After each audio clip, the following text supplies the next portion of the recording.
Prairie Mosaic is funded by the Minnesota Arts and Cultural Heritage Fund with money from the vote of the people of Minnesota on November 4th, 2008, the North Dakota Council on the Arts, and by the members of Prairie Public. Welcome to Prairie Mosaic, a patchwork of stories about the arts, culture, and history in our region. Hi, I'm Barb Gravel. And I'm Matt O'Lean. On this edition of Prairie Mosaic, we'll watch an artistic tribute come to life, meet two pioneering women of medicine, and meet an up-and-coming country musician. Warriors in the North features an event where veterans with trauma histories design masks that reflect their experiences and their journey toward recovery. The community project is a joint effort between the Fargo Veterans Affairs Healthcare System and the Historical and Cultural Society of Clay County in Moorhead.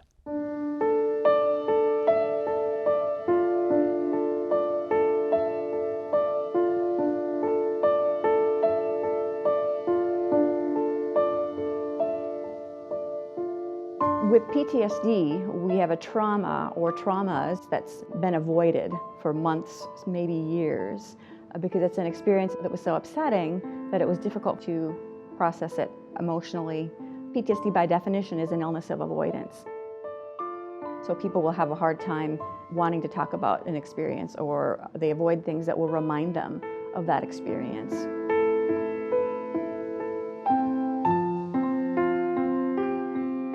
So today we're at the Fargo VA getting ready for an event that we've been doing here for several years, but the first time now in about a year and a half. Because of COVID, we've had to put this on pause, but we are preparing for a mask making event. We've invited veterans who had trauma histories to come and design a mask in the image of something that reflects their trauma experience or their recovery from that experience. I'm here not because of one thing, but because of a whole lot of things. My mask is a reflection in layers of my nice, calm life as a kid growing up in the military. Through the initial experiences in the Army, and when I came back from my third tour in Vietnam, I went through deep depression. I was suicidal at times. That's another cover. That's the black line that goes right through there. And it wasn't until I wound up here in Fargo at the VA in 2010 that I really got into some decent programs here. They helped me to understand why I was the way I was. And so in the tail end of it, it's a happier set of colors. And as I'm now approaching 80 years old, I'm at peace. And so the talk therapies that we do are typically reaching the parts of the brain where the trauma is stored verbally, where they can actually put words to the experience. But trauma is also stored in parts of our brain where we don't have access verbally. And through artistic, creative forms of therapy, in a sense, we can get access to those regions of our brain and process in a different way that can help dealing with addressing and healing from a traumatic experience. Most of them will be new to this whole experience. They will all have had some exposure to a trauma-focused treatment. They've been referred by their treatment provider here, generally. And there will be a few that have been here before and who found this experience very therapeutic and want to come back and do another mask. Anywhere from Iraq and Afghanistan veterans to Vietnam-era veterans, so a large age range, all veterans, all with trauma history and trauma treatment history.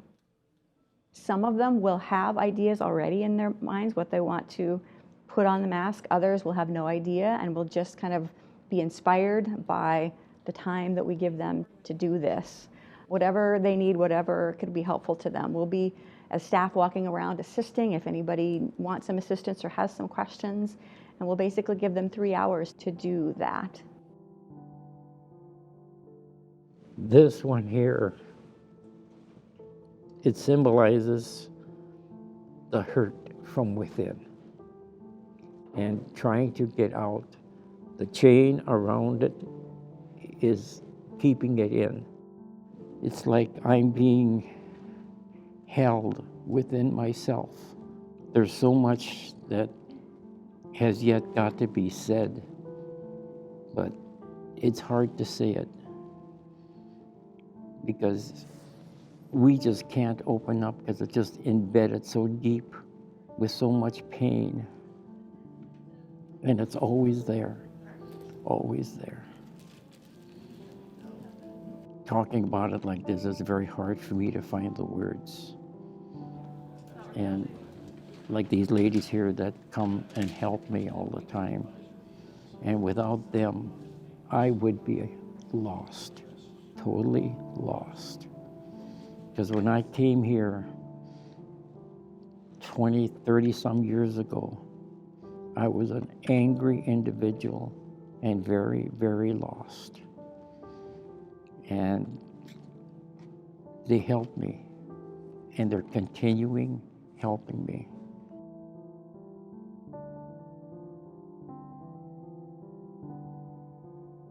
As an option, we ask them if they're comfortable or if they feel compelled to actually write the story behind their mask, so that it gives the observer a little bit more information and background about kind of the meaning behind their mask, if they fully understand it at that point. So I've been wanting to do this for about a year now, and so I've had a lot of time to think about how to represent my feelings. Well, I got white and black on the mask, and so the black is all the cracks, and it's hard to see because it's covered up with all the white.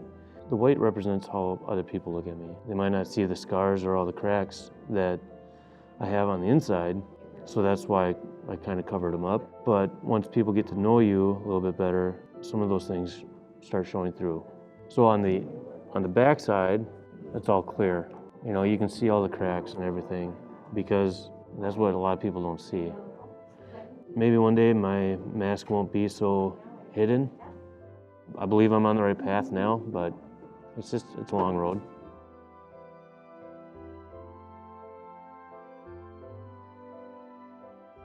I recently heard a veteran who did a mask a couple years ago. He finds it a great conversation starter for people to be able to share his story. And a friend actually noticed something in the mask that he hadn't noticed before, and he kind of had a realization of why he made the face, why that he made the mouth the way that he did after she asked him some questions. So it can actually be kind of, you can gain insight actually years after creating the mask through conversations. It's very rewarding. And it would bring tears to my eyes to think about it actually. So it's a powerful experience.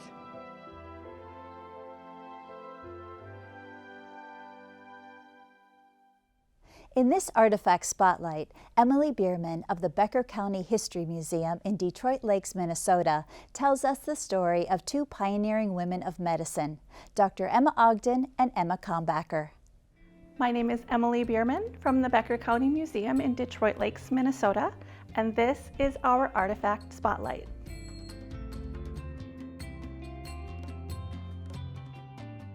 Today I'm going to talk about Emma and Emma. So first, Emma Ogden is a doctor in Detroit, Minnesota. So Emma Ogden is born in 1840 in Pennsylvania. And as she grows up and becomes a teenager, she becomes a nurse in the Civil War. People are dying of infection and disease, and like 75% of all surgeries are just amputations, and it's really brutal and really ugly to be in the medical profession in the Civil War. So after the Civil War, Emma Ogden wanted to continue to be a nurse, but she also wanted to be a doctor. She goes to the Women's College in Philadelphia, and she graduates and becomes a doctor. So she starts to look around. She's gonna open up her practice, and she's gonna practice medicine as a doctor on the East Coast. And it's not going great because she's a woman and she's unmarried. So she heads out west to the Wild West of Detroit, Minnesota. And a lot of what the 1880s doctors are doing is they're going and making house calls. And she's going out here day and night, making these runs, doing these house calls. But Emma Ogden is doing okay because she was a nurse in the Civil War and she has seen it all. So Dr. Emma also is a proponent for using chemical medicines. And so she's bringing in these medicines that the local folks haven't really caught on to yet and aren't really keen to use, but she is a good doctor and she's helping people. And so little by little, people are starting to trust her to take these chemical medicines that she's bringing in. So since she has to bring them in herself, because there isn't already a druggist or a pharmacist in town, Dr. Emma opens her own pharmacy in her practice. Meanwhile, Emma Combacker, she was born in 1858 in Wisconsin. She's a smart gal. She grows up, her family encourages her to go ahead and get an education, and she's interested in medicine. So she grows up, goes to the University of Michigan, and she graduates with a pharmacy degree. And then she makes her way to Detroit and joins the practice with Dr. Emma. So we've got Dr. Emma is upstairs in the building, and pharmacist Emma is downstairs running the pharmacy. So they become kind of a one-stop shop, right? You can come, you see the doctor on your way out, you grab your medicines, and away you go. Everything's going fairly well for the two, though there's some whispers about Dr. Emma. She is still unmarried, she's still a woman, and she refuses to wear dresses, okay? She's going around in shirts, coats, and pants. Now keep in mind, she sometimes has to hop on the horse or hop on the wagon and run off, and who's gonna do that in a skirt and cute boots, right? Not Dr. Emma. And pharmacist Emma is wearing dresses, she's wearing hats to work every day, she's in the library circle, she's in the choir circles, she's going around town doing all the lovely lady things that are expected of the ladies. And then Emma Combacker finds a husband here in Detroit. She marries William Fagerberg, and they adopt a child, and things are going wonderful for the two, Dr. Emma and pharmacist Emma. They are doing well with their pharmacy, they're helping people out, everything's going great. The community has accepted Dr. Emma Ogden. They even just call her the doctor, which is kind of fun. Emma and Emma are two pioneering medical ladies, blazing trails through the 1880s and the 1890s and the 1900s, and they're coming to Detroit, and they're helping, and they're healing, and they're changing minds along the way. Spirit of the Sandbagger honors the efforts of people who work together to protect homes and businesses from the raging floods of the Red River over the years. The structure is a collaboration among city leaders, organizations, and artists, and it represents the power a community has when it comes together for a common goal. The flood projection has been raised to 41 feet. Guard troops started non-stop levee patrols, preparing for the highest crest in history. Emergency response teams rushed to dike breaks in South Moorhead. Crews tried to fill the gap with sandbags around 2 o'clock this morning, but couldn't stop the water. City officials have issued an emergency evacuation. A slow drop in the south meant a first look at the devastation left behind. This is now the worst flood in the history for Fargo Moorhead.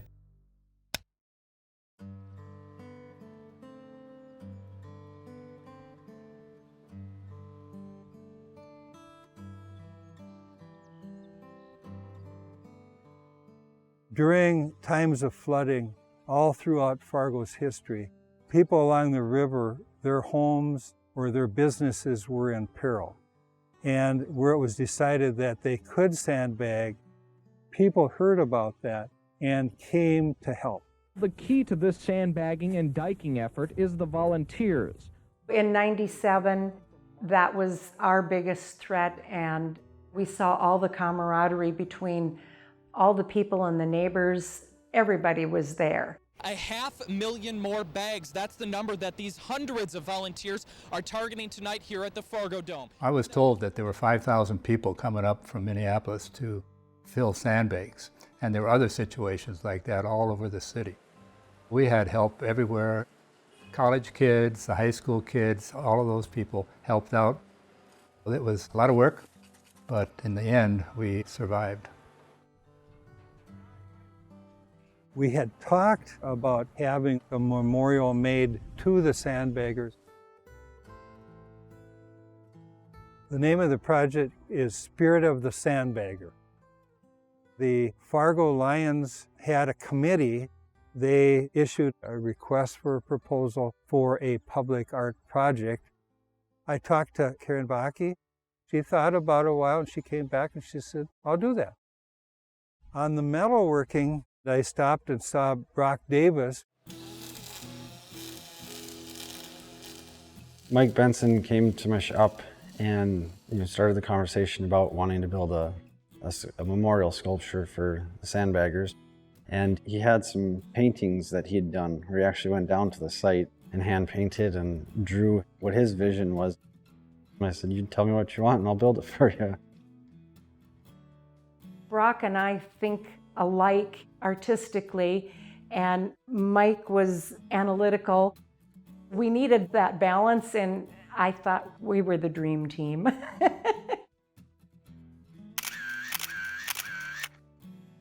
Most of these people had a heart in it, so they were more than willing to do the modeling, and I'd bring them in and we had sandbags and I'd have them throwing sandbags back and forth, trying to get the right pose and trying to get them to be real natural and forget about what I was doing as far as photographing. After the photos were taken, then I put them in a lineup compositionally for the whole thing as if they're filling the bags, passing them, and then stacking them, and with the firemen supervising to make sure that the wall is going to be a nice strong wall. I did the sketches and then I worked with the computer, gave my thumb drive to Brock, and Brock did his thing. We just started with the bridge structure, the skeleton of it. Had the rolled 2x6 aluminum or rectangular tubing, and then kind of built what I call a ladder structure with the arch in it, and then wrapped it with 1/4-inch aluminum. From there we cut out all the silhouettes on the CNC plasma table. And then Karen and Mike came over and we set them where Karen had her vision and Mike's vision all come together. I can't say enough good things about both of those artists because we wouldn't have this piece of art if it wasn't for Brock Davis and Karen Bakke. Installation days, I always call them, it's time to take the test day, because that's when you take the test. See if you did what you're supposed to. I brought the bridge structure down. Industrial builders used the telehandler to lift it off. I left right away to go pick up the silhouettes and was kind of sweating the whole time because they were going to set it while I was gone. Once I got back, I saw the bridge structure up on the pillars and the telehandler with the forks on the ground, and that was a good feeling because after that it was smooth sailing. Working with Brock was a joy. There was a lot of footwork, and I was a little concerned about that when we started to get more people involved. I always say I'm dreaming with my eyes open. It's fun, just building, creating. Never would have guessed that we'd have a structure like that downtown 5-6 years ago when I started this. If we ever have another big flood, the only people doing sandbagging downtown are those 21 sandbaggers. And you'll be able to see them over the flood wall. Thanks again to the citizens of Fargo and all the people that pitched in. The damage that water can do is something that a lot of people underestimate. But what people can do working together is also something that people underestimate. I hope that the community goes down, sees it, remembers what their role was and how they helped be a part of that. If a disaster like this comes along, it's a reminder we work together for the good of everyone.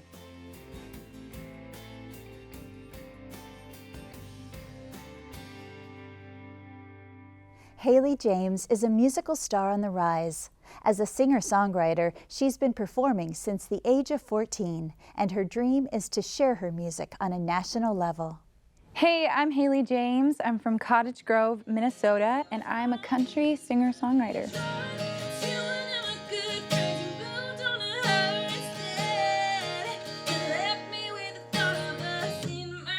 I've loved singing ever since I was little, and country music was always the main thing being played on the radio, at home, wherever I was. So that's where I found my love for country music for sure.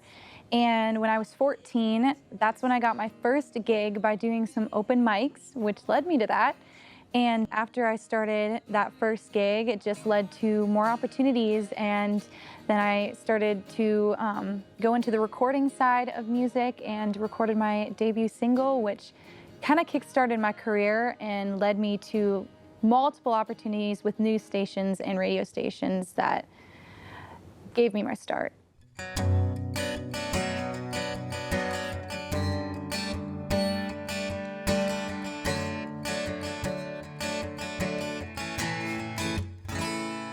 Clock says 2 a.m. and my phone screen's black again, 'cause you ain't calling anymore. We used to stay up all night, 'cause I never got tired of hearing you on the other line. But that was before I ever thought that you would ever leave me. And now it hurts so badly I can't sleep. I'm laying here in these sheets, but it ain't the same. Now it's silent here. Things have changed. It hurts to see you, and that's what my dreams do. So now I got to forget your voice and forget your face. Yeah, but boy, you're part of me, and those memories that we made, they just won't stay away, and they're keeping me wide awake. Wide awake. Wide awake. Wide awake. You knew that roses, they were my favorite. I still remember the dress I wore when he gave me them. And there's a vase next to my bed, but now it's empty. It was filled with my favorite thing, love I used to be feeling. Oh, in these sheets, but it ain't the same. Now it's silent here. Things have changed. It hurts to see you, and that's what my dreams do. So now I got to forget your voice and forget your face. Yeah, but boy, you're part of me, and those memories that we made, they just won't stay away, and they're keeping me wide awake. Oh, wide awake. Oh, wide awake. Oh, wide awake. Yeah, they're keeping me wide awake.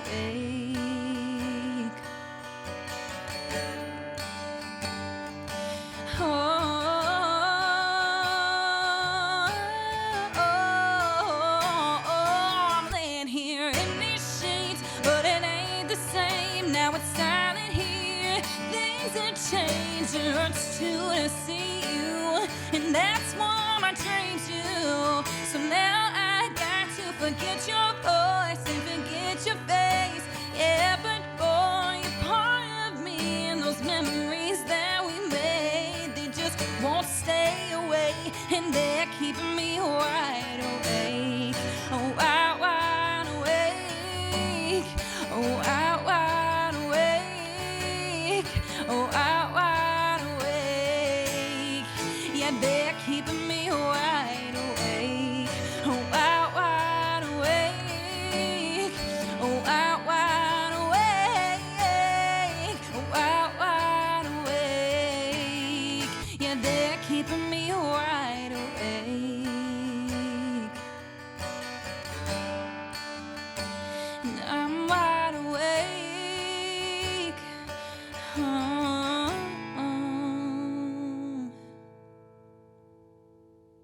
If you know of an artist, topic, or organization in our region that you think might make for an interesting segment, please contact us at prairiemosaic@prairiepublic.org.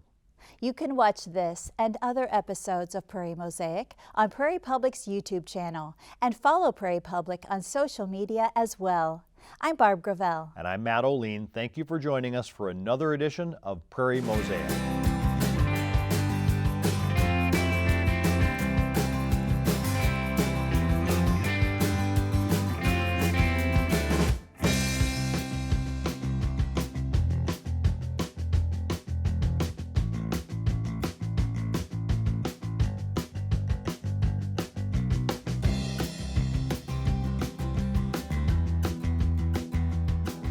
Prairie Mosaic is funded by the Minnesota Arts and Cultural Heritage Fund with money from the vote of the people of Minnesota on November 4th, 2008, the North Dakota Council on the Arts, and by the members of Prairie Public.